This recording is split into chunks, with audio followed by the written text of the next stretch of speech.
I'm midwife Tyler, and we are going to talk about tests that are done on mothers after birth.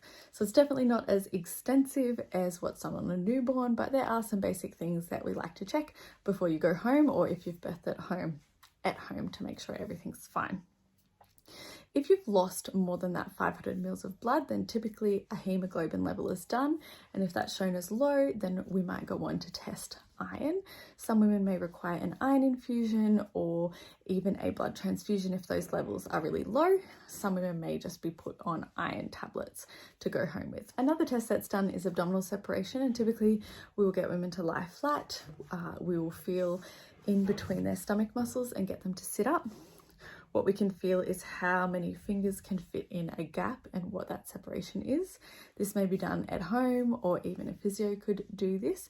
If the separation is greater than 3, then that's when we typically recommend a belly band or further physio treatment.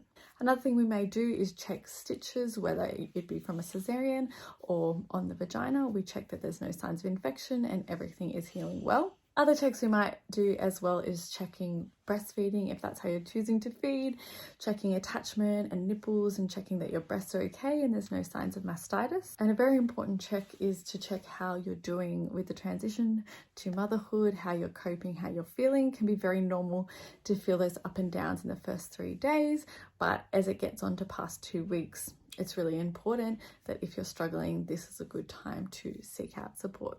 If you've had any issues in pregnancy, such as preeclampsia or gestational diabetes, then there'll definitely be some follow-up tests to make sure these things have resolved so you can expect them.